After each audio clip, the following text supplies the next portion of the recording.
Tiga provinsi di Sumatera telah menetapkan status tanggap darurat bencana. Lebih dari 400 jiwa meninggal dunia dan angka ini sangat mungkin untuk terus bertambah seiring dengan upaya pencarian dan evakuasi korban yang masih terus dilakukan.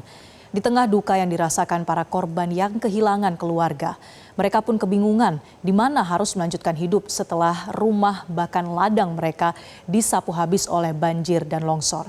Kami hadirkan data terkini terkait dengan jumlah korban bencana banjir dan longsor di Sumatera. Kita akan melihat ada banyak angka pemirsa.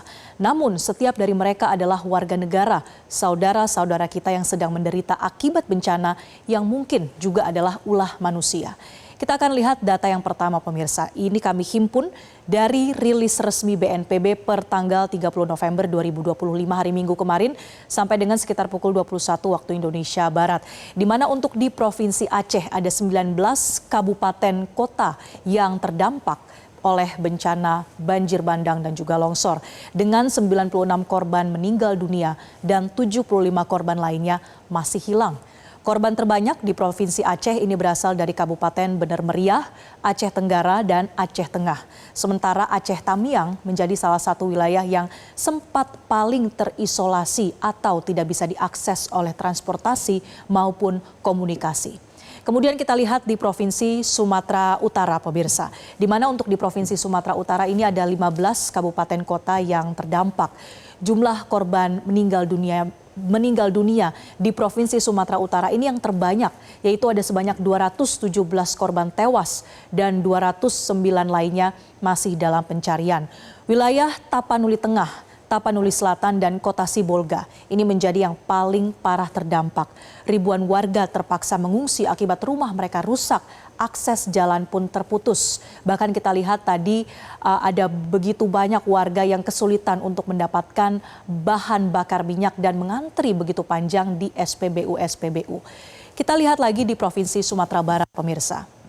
Di Provinsi Sumatera Barat ini berdasarkan data BNPB kemarin ada 11 kabupaten kota yang terdampak. Namun memang ketika akses ini sudah mulai bisa dibuka, komunikasi sudah lebih lancar. Tadi kita dengarkan BNPB menyebut ada 13 kabupaten kota yang terdampak di Provinsi Sumatera Barat. Korban meninggal dunia ada sebanyak 129 orang, sementara 118 korban lainnya masih dalam pencarian. Di Sumatera Barat, Kabupaten Agam menjadi yang paling parah terdampak dengan jumlah korban meninggal dunianya juga tertinggi di Provinsi Sumatera Barat. Kita akan lihat lebih dekat pemirsa bagaimana dampak ataupun kerusakan yang terjadi di setiap wilayah provinsinya. Yang pertama kita lihat di Provinsi Sumatera Barat. Di grafis berikutnya pemirsa, ini data kami ambil dari website ataupun akun resmi dari BPBD atau Badan Penanggulangan Bencana Daerah Provinsi Sumatera Barat. Di mana untuk total taksiran kerugian akibat bencana yang terjadi ini bahkan mencapai 271,5 miliar rupiah. Ini dihimpun dari kerusakan-kerusakan infrastruktur yang terdata sejauh ini masih mungkin juga akan bertambah, seperti ada 11 rumah ibadah yang rusak. Kemudian ada 4 fasilitas kesehatan yang juga mengalami kerusakan. Sementara 12 jalan dan juga 14 jembatan ini rusak, artinya akses jalan begitu terputus. Dan juga ini tentu menjadi tantangan tersendiri, menjadi kesulitan untuk para petugas gabungan, relawan untuk bisa memberikan bantuan ataupun melakukan evakuasi. Sementara ada lebih dari 1.700 rumah warga ini yang mengalami kerusakan, baik kerusakan ringan, sedang, bahkan sampai dengan rusak berat. Sekali lagi yang perlu kita pahami pemirsa bahwa angka-angka ini bisa jadi akan terus bertambah seiring dengan proses pencarian korban ataupun pendataan yang semakin akurat per harinya. Dan berikutnya kita lihat bagaimana dengan kondisi di Provinsi Aceh. Di grafis berikut ini, data kami ambil dari website resmi pemprov.aceh.go.id pada tanggal 30 November 2025. Ini tercatat bahwa ada sebanyak 261 titik jalan yang terputus di Provinsi Aceh. Sementara ada 77 unit jembatan yang juga terputus. Dan upaya untuk memperbaiki atau membuka akses jalan sementara, bahkan untuk membangun jembatan menggunakan batang pohon kelapa misalnya, ini sudah kita lihat banyak terjadi di wilayah-wilayah terdampak bencana termasuk di Aceh. Sementara untuk infrastruktur seperti tempat ibadah dan juga sekolah ini banyak mengalami kerusakan, ada belasan di antaranya yang terdata sampai dengan saat ini, dan juga rumah warga yang terdampak ada lebih dari 26.000 unit yang mengalami kerusakan ringan hingga kerusakan yang cukup parah. Sementara bukan hanya terkait dengan properti ataupun rumah pribadi pemirsa, tetapi juga bagaimana sumber mata pencaharian warga ini menjadi sangat terdampak. Seperti adanya sawah dan juga kebun yang baik itu masih terendam banjir atau kemudian pasokan dari komoditas yang sebetulnya sudah siap untuk panen ini menjadi harus menumpuk karena mereka tidak bisa membawa hasil panen ini untuk keluar dari wilayah karena jalan dan juga akses jembatan yang terputus. Ada lebih dari 138.000 hektar sawah di Aceh yang terdampak, sementara 12.000 hektar kebun yang juga terdampak.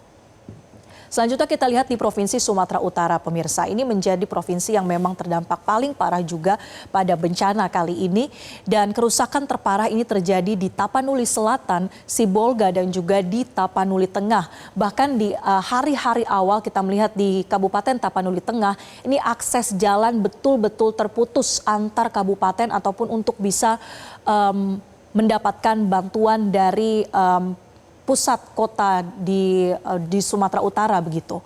Dan sementara itu untuk di Tapanuli Tengah ini juga sempat terjadi listrik yang padam, kemudian juga gangguan komunikasi. Tetapi memang sampai dengan hari ini memasuki hari ke-6 kondisi pasca bencana ini upaya untuk memberikan bantuan baik itu seperti bantuan satelit untuk mempermudah komunikasi, untuk membangun infrastruktur secara sementara ini juga terus dilakukan untuk bisa memberikan bantuan, mendistribusikan bantuan logistik yang memang sampai dengan saat ini sudah tersalurkan ke Provinsi Sumatera Utara.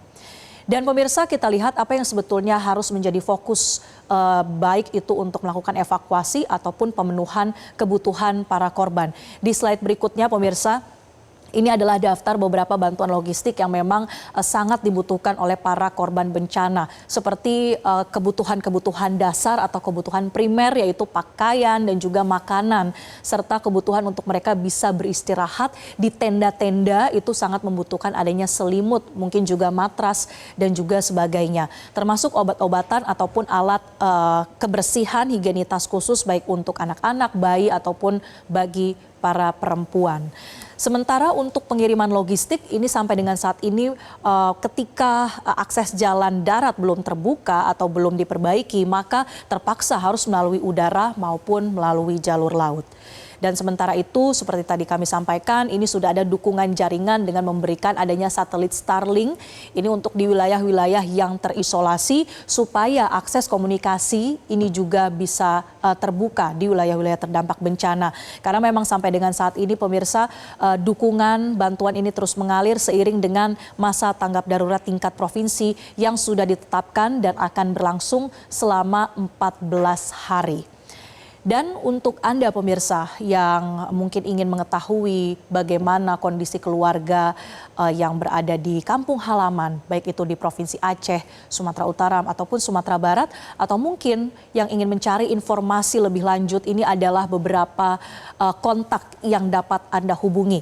Seperti call center BNPB di nomor 117, kemudian call center Basarnas ini untuk upaya penyelamatan dan evakuasi di nomor 115. Kemudian untuk Badan Penanggulangan Bencana Daerah di masing-masing provinsi, ini seperti yang tertera di layar Anda berikut ini pemirsa.